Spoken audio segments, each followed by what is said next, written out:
નમસ્કાર મારા વાલા વિદ્યાર્થી મિત્રો, સ્વાગત છે તમારું। આજે વિદ્યાર્થી મિત્રો વાત કરીશું ધોરણ 6 માં આપણી પીએસસીની જે પરીક્ષા છે તે 28/4/2024 અંતર્ગત જે પેપર લેવામાં આવેલું છે તેના પેપરનું આપણે સંપૂર્ણ સોલ્યુશન આ વિડીયોમાં કરીશું। વિદ્યાર્થી મિત્રો, અહીંયા તમારા પ્રશ્ન નંબર 1 થી 50 સુધીનું આપણે સોલ્યુશન કરવાના છીએ। તો ચાલો વિદ્યાર્થી મિત્રો સોલ્યુશન ફટાફટ જોઈ લઈએ। ખાસ કરીને સોલ્યુશન પહેલાં તમે ચેનલમાં નવા છો તો વિદ્યાર્થી મિત્રો ચેનલને અવશ્ય સબસ્ક્રાઇબ કરી વિડીયોને લાઇક અને શેર કરવાનું પણ ન ભૂલતા। પહેલો પ્રશ્ન છે, ભારતમાં જોવા મળતા ઝેરી સાપના કેટલા પ્રકાર પાડવામાં આવે છે? તો મિત્રો 4 પ્રકાર પાડવામાં આવે છે।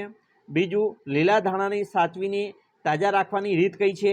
તો ભીનાશવાળા કપડામાં વીંટોળીને રાખવા જોઈએ।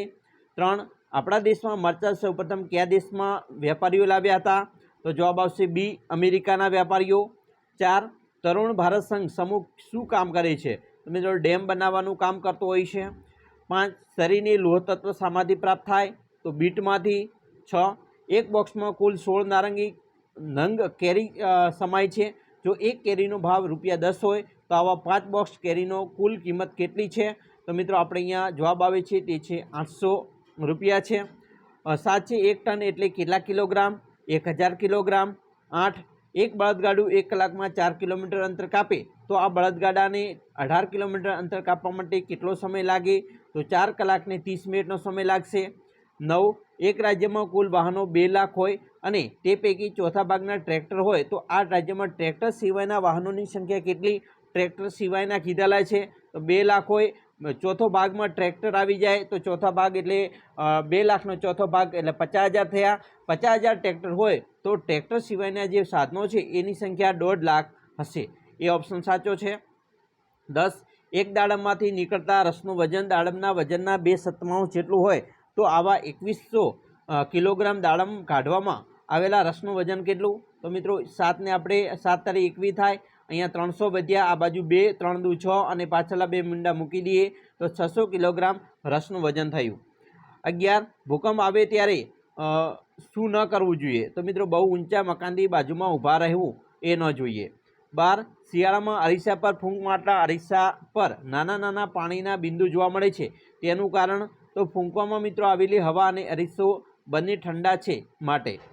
13, સજીવ ખેતી શું ફાયદો થાય? તો મિત્રો સજીવ ખેતી કરવાથી જમીનની ફળદ્રુપતા વધે અને એના લીધે પાક ઉત્પાદન વધે છે, તો પાક ઉત્પાદન વધે। 14, અળસિયા જમીન માટે ફાયદાકારક છે, તે બાબત શું સાચું નથી? તો મિત્રો તે જમીનમાં નાખેલ બીજનો ખોરાક તરીકે ઉપયોગ કરે છે એ સાચું નથી, બરાબર। બાકીના 3 ઓપ્શન સાચા છે। 15, વિસ્તારની દ્રષ્ટિએ ગુજરાતનો સૌથી નાનો જિલ્લો? તો વિસ્તારમાં મિત્રો ડાંગ છે એ સૌથી નાનો જિલ્લો છે। વડની વડવાઈને શું છે? તો મિત્રો મૂળ છે। વડની વડવાઈ શું છે? તો મૂળ કહેવાય। 17, કયું વૃક્ષ રણ પ્રદેશમાં સૌથી વધારે ઉગે છે? તો ખજૂર છે એ રણ પ્રદેશમાં વધારે ઉગતું ફળ છે। 18 છે, કયું પ્રાણી દિવસના આશરે 18 કલાક ઊંઘે છે? તો મિત્રો અહીંયા તમારે એનો જવાબ કોમેન્ટ બોક્સમાં આપવાનો છે, બરાબર।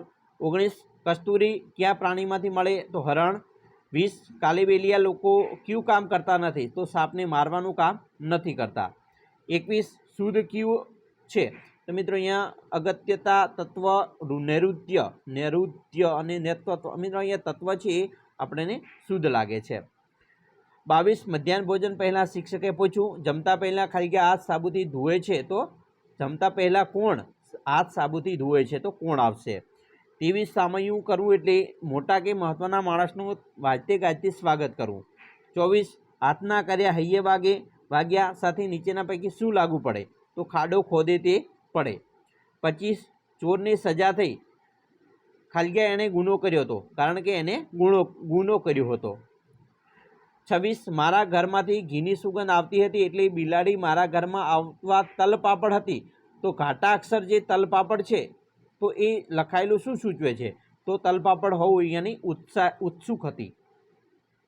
27, તમે એને એટલું બધું વજન ઉચકવા ન કહો, બિચારાના મોં પર હજી દૂધ તો સુકાયું નથી। ઘાટા અક્ષર લખેલું શું સૂચવે છે? તો હજી દૂધ તો સુકાયું નથી, યાની કે તે હજી નાનો છે। 28, અભિલાષા શબ્દ કયા વાક્યમાં યોગ્ય રીતે વપરાયો છે? તો સમીરની નાનપણથી ડૉક્ટર બનવાની અભિલાષા હતી, તો ડી આવશે। 29 જુદો પડતો વાક્ય શોધો, તો તેઓ વિદ્યાર્થી છે, બરાબર, એ જુદું પડે છે. 30 કયા વાક્યમાં તકલાદી શબ્દ સાચી રીતે વપરાયેલો છે? મને તક મળી અને હું લાદી પર જઈ બેઠો એટલે હું તકલાદી કહેવાયો, બરાબર. આ માપપટ્ટીનું બહુ તકલાદી છે, પછાડો તો પણ તૂટતી નથી. તકલાદી શબ્દ સાચી રીતે વપરાયો છે. આ માપપટ્ટી સાવ તકલાદી છે, વારે ઘડીએ તૂટી જાય છે. આપણે તકલાદી વસ્તુ ખરીદીએ તો વારંવાર ખરીદવી ન પડે. આ માપપટ્ટી બહુ તકલાદી છે, પછાડો તો પણ તૂટતી નથી, બરાબર. તો અહીંયા આવશે આ મિત્રો જવાબ આપણો બી છે, સાચો છે. 31 વાંદરાનું નામ ખાલી ગયા હતું, વાંદરાનું નામ શું હતું એવું આપે. સાચી જોડ હુપાહુપ મિત્રો અહીંયા સાચી છે. 33 ગુલાબી ઠંડી હતી, વાક્યનો સાચો અર્થ થતો હોય તેવું વાક્ય. મજા પડે એવી ઠંડી હતી. સાચું વાક્ય છે 4 કાગડા ઉડે છે, બરાબર. 2 ફુગા રહી ગયો, 3 માળામાં 3 ઈંડું છે, ત્યાં 3 ચકલી છે, પણ આ સારું લાગે છે, 4 કાગડા ઉડે છે. 35 આપેલા શબ્દમાં સાચો શબ્દ તો મિત્રો નથી એવું આવે. જો અહીંયા યુદ્ધમ, દ્રઢતા અને દ્રશ્ય ત્રણેય શબ્દ સાચા લાગે છે. વિદ્યુત છે એને આવી રીતે લખાય છે, તો આ મિત્રો અલગ પડે છે, એટલે કે અહીંયા શબ્દ પ્રશ્ન પૂછવામાં થોડી ભૂલ થઈ એવું લાગે છે. 36 નીચેનામાંથી કોણ પોતાનું ઘર બનાવે છે? તો મિત્રો કબૂતર છે એ પોતાનું ઘર બનાવતો હોય છે. 37 કીડીને કેટલા પગ હોય? તો 6 પગ હોય. 38 અમે ધૂળ બનીને ઉડી રહ્યા, સૌની આંખમાં જઈને બળી રહ્યા. બેસી રહ્યા, ભળી રહ્યા કે ચોંટી રહ્યા? તો બળી રહ્યા. 39 સાચો વિકલ્પ અહીંયા મિત્રો છે આદ્યા, બરાબર. શુદ્ધ, દ્રષ્ટિ અને પદ્ધતિ સાચો વિકલ્પ મિત્રો અહીંયા આપણે લખવાનો છે. વિદ્યાર્થી મિત્રો આનો જવાબ તમારે કોમેન્ટ બોક્સમાં આપવાનો છે. 40 આપેલા વાક્યમાં રેખાંકિત શબ્દ સાચો વપરાતો હોય તેવું વાક્ય કયું છે? તો પેન્સિલથી લખેલું ભૂસી શકાય છે. 41 કાગળમાંથી તૈયાર કરેલ અને ઉપર નીચેથી ખુલ્લા નળાકારના ખુલ્લા ભાગને લંબરૂપે કાપતા કયો આકાર બનશે? તો અહીંયા મિત્રો લંબચોરસ બને છે. 42 કયું નાણું જર્મનીનું છે? બરાબર, તો જર્મનીનું નાણું હોય તો એ છે મિત્રો યુરો. 43 એક બોક્સની લંબાઈ 18 સેન્ટીમીટર, પહોળાઈ 16 સેમી અને ઊંચાઈ 10 સેમી છે, તો ઘનફળ કેટલું? તો અહીંયા મિત્રો દરેકનો ગુણાકાર કરીશું, જવાબ આવશે 2880 સેન્ટીમીટરનો 3 ઘાત. 44 4 દશક અને 7 એકમ, તો અહીંયા 47 બને. 45 જૂન, જુલાઈ અને ઓગસ્ટ માસમાં કુલ કેટલા દિવસ હોય? તો અહીંયા મિત્રો આપણે એનો જે છે એનો સરવાળો કરવાનો છે. તો અહીંયા મિત્રો જે સરવાળો છે એ આપણે અહીંયા થશે 92, બરાબર. સાડીની અંદાજિત લંબાઈ કેટલી? તો 5 મીટર હોય. 47 સંખ્યા પેટર્ન માટે અહીંયા મિત્રો જે આપેલી છે તો એમાં કઈ પેટર્ન બનશે? તો વિદ્યાર્થી મિત્રો અહીંયા 9 9 બાદ કરવાના છે, તો જવાબ આવશે 271. બાદબાકી કરવાની છે 102.50માંથી 61 બાદ કરીએ તો જવાબ આવશે 41.50. 49નું છે એક બસમાં 40 બાળકો બેસી શકે તેમ હોય તો શાળાના 240 બાળકોને પ્રવાસમાં લઈ જવા કેટલી બસ જોઈએ? તો મિત્રો 240ને આપણે 40 વડે ભાગી દઈએ તો 0 0 ઉડી ગયા, 6 ચોક 24, બરાબર. તો અહીંયા 6 બસ મિત્રો જોઈએ.